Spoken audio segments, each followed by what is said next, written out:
This is a podcast by the Straits Times.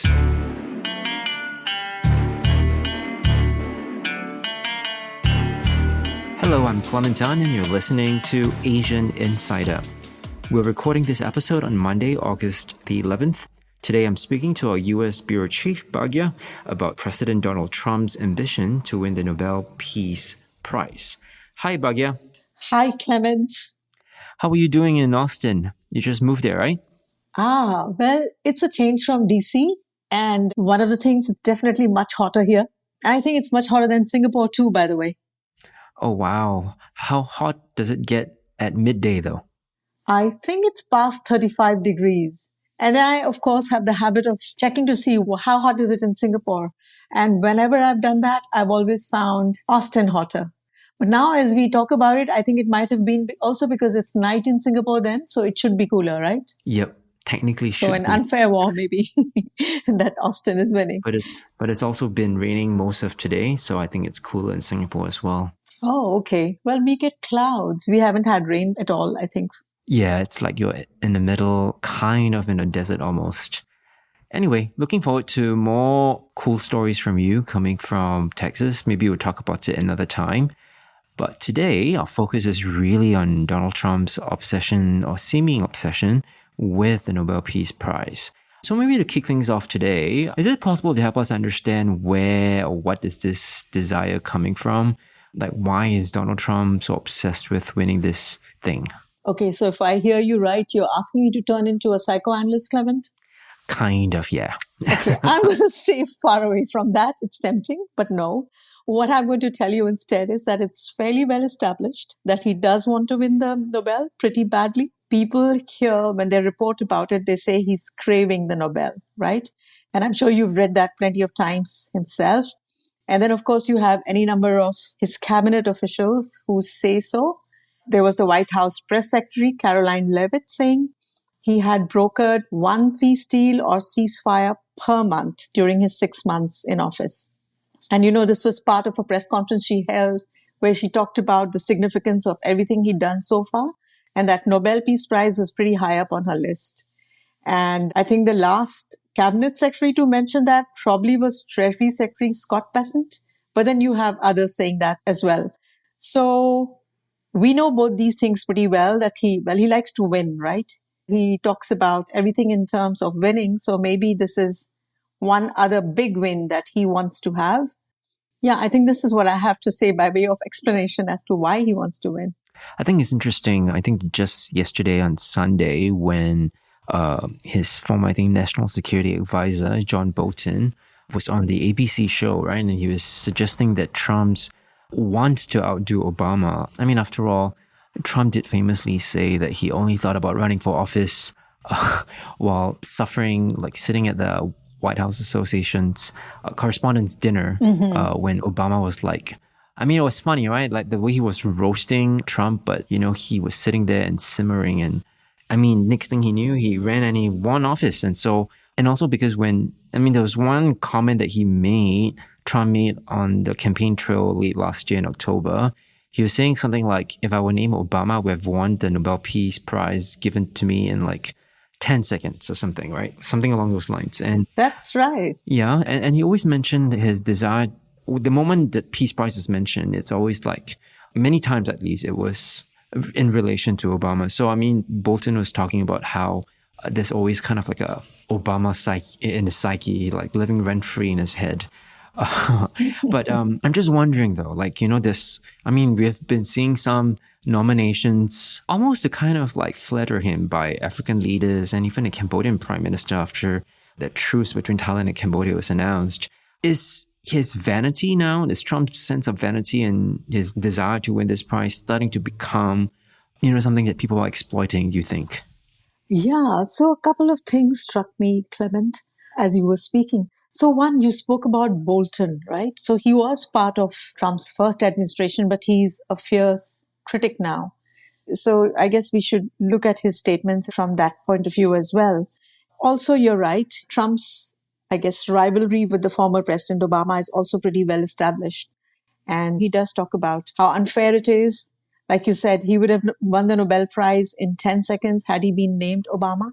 So that kind of thing is fairly typical of his rhetoric as well. I mean, to be fair to Trump, Obama's win in 2009 came completely unexpected, and people are still Yes. debating whether he deserves that thing. So, yeah. No, you're right. And I think Mr. Obama himself has said that. I think he's kind of, talked about it being given too early, sort of in a light sort of way, because obviously He was slightly embarrassed when he was receiving it. I remember hearing him talk about it. Yeah. Oh, absolutely. You're right. You're absolutely right. So yeah, I mean, all that I think accords with everything that's been reported in the public space. As for whether, all these politicians, political leaders kind of almost falling over themselves to nominate Trump for the prize. Yeah, there is something to that. There's something to this fact that Trump is seen around the world as a person who is maybe susceptible to flattery, or at least he is well disposed towards someone who brings up the Nobel Peace Prize. We've seen that during press conferences as well. When that comes up, he stops to listen. He thanks the leader who says he's going to nominate him or has nominated him. I think when Israeli Prime Minister Netanyahu came around, he actually was kind of showing him the nomination form, a letter. And I think when the Armenian and the Azerbaijani leaders were there in the White House, and which was, last week, they were talking about where do we sign? Where do we sign to, nominate you for the Nobel Peace Prize? So that was very well received by Trump. And by extension, when people watch this carefully, and I think so many countries have so much at stake, and until the August 7 tariffs kicked in, all the tariff deals were also swirling around. Quite a few of them still are. But at that point, it was being said that, people say that in order to get a better deal. And well, Trump himself says that if you sign this, we can have a better trade deal with you. Or, we'll hold it back if you don't sign it. We saw him do that during the Cambodia-Thailand dispute. So I think all that is definitely in the public realm. Right. But he's also doing a lot of things, to try to merit such a consideration, right? This probably got to do with why Trump is so eager to claim credit for the resolution of many kind of like long-standing conflicts. I think one of the things that he has tried to claim credit for that provoked a lot of outcry is the India-Pakistan thing, right? And I mean, up to today, you still hear Indian politicians of all stripes not very happy with Trump or what he did to claim credit. So I'm just wondering though, is this Nobel Peace Prize thing the only thing that is leading him to, again, it's a little bit of a psychoanalysis, but it seems one and one, it seems to make sense, right? Like he is really trying to accumulate his scalp, so to speak, in order to merit a peace prize of sorts. Okay. Yes. I mean, he lists those things himself, right? Or at least his press secretary very conveniently listed everything that he'd done. And on the face of it, whether or not you agree with how much of a role Mr. Trump's personal diplomacy had to do with these various conflict resolution efforts that are being cited by the White House, he certainly claims credit for them, right? And you mentioned India disputing his claim. So there's that. And I think the other nation that hasn't said anything is Iran. As you know, he's taken credit for preventing Iran from acquiring nuclear weapons. The US strikes that happened, he says that situation, it also averted a potential regional arms race. So this is one of his several things. Of course, Prime Minister Netanyahu kind of backed that claim. Iran has not said anything. And in some situations, both countries involved have backed the idea that the diplomatic efforts made by the Trump administration were, merited him getting the Nobel Peace Prize. Armenia, Azerbaijan was the most recent example. In the case of Thailand, Cambodia, I think Cambodian PM also said he was writing a letter. In fact, he's probably sent a letter to the Nobel Peace Prize awarding committee to say that that is the case. Some African nations have said the same. Actually, if you ask me, the Abrahamic Accords of his first term, these were the accords in 2020 where UAE, the United Arab Emirates, and Bahrain agreed to establish ties with Israel. I think that was quite a concrete event.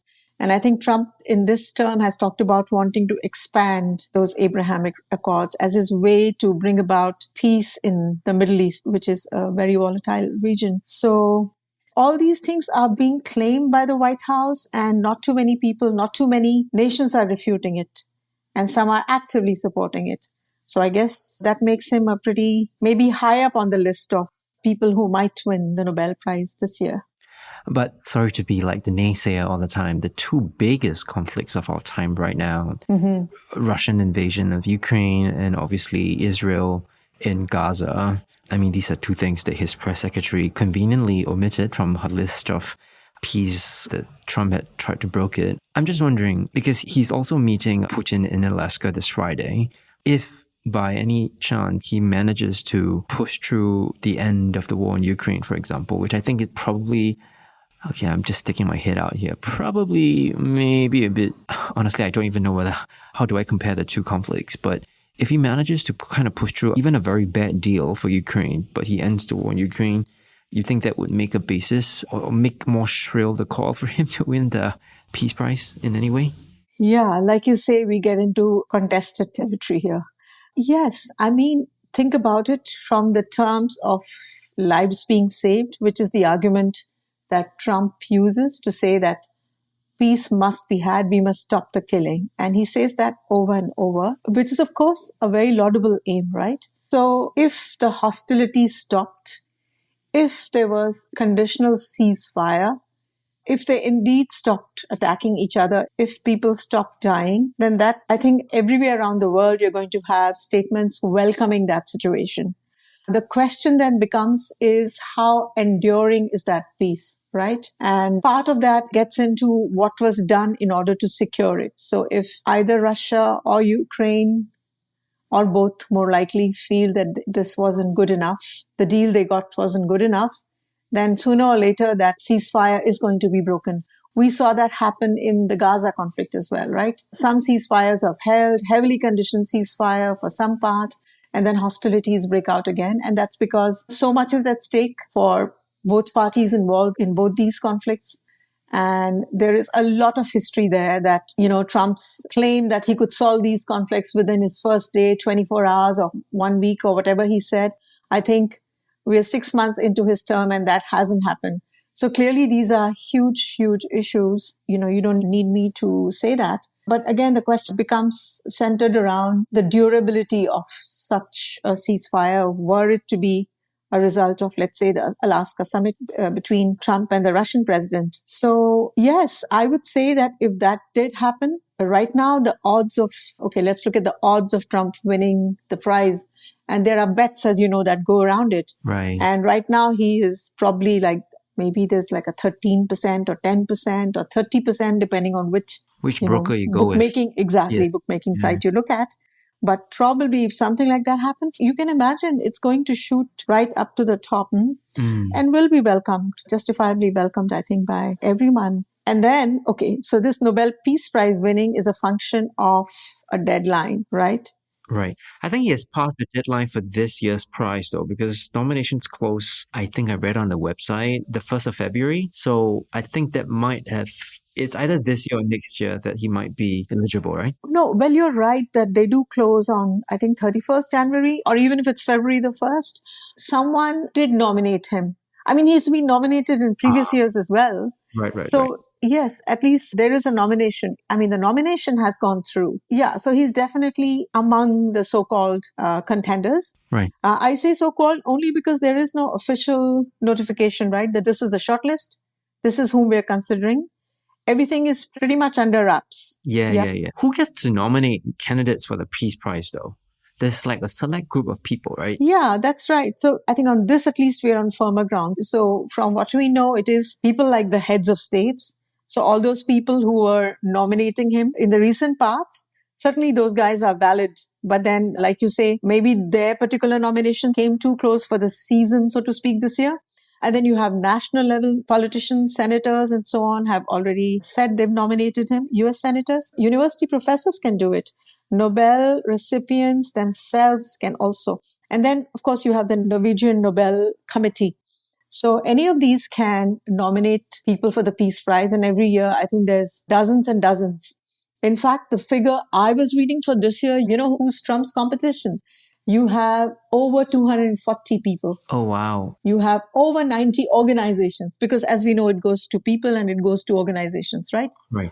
And I think it's the widow of Putin's adversary, right, who died in prison. Yes, that's right. So we're talking about Alexei Navalny's widow. Yes, correct. Right. So she's a name that comes up. And the other one that comes up also with high frequency is Francesca Albanese. So this is the UN Special Rapporteur for Human Rights in the Palestinian territories. Who has spoken very stridently against Netanyahu and Israel and what they're doing in Gaza and the West Bank. That's right. And has been sanctioned, right? Right, exactly. So if you're in the Nobel deciding committee, then you're looking at the same Israel-Gaza issue, people coming at it from different ends of this. An open question, obviously, because no one gets to know. And this is still August. I think the committee keeps on deliberating until quite close to the nominations, actually. This is what you hear. So the announcement of the prize comes on October the 10th, and there's still some ways to go before that. And in all sincerity, I think all of us probably hope that peace comes about.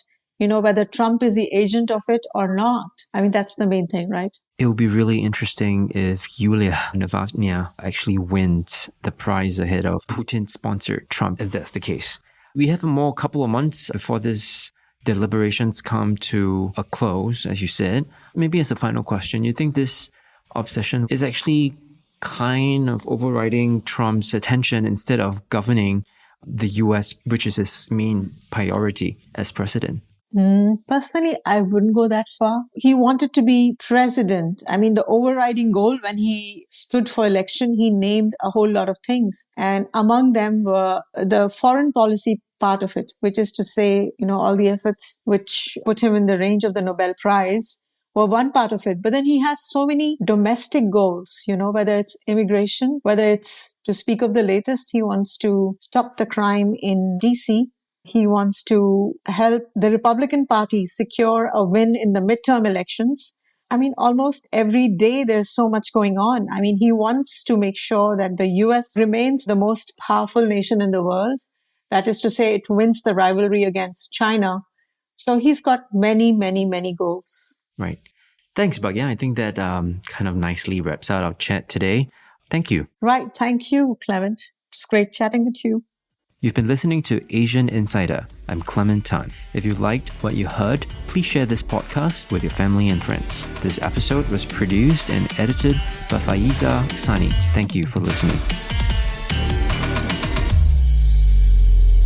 Send your feedback to podcast@sph.com.sg. Find us on Apple Podcasts, Spotify, or within our Straits Times app. Thanks for listening.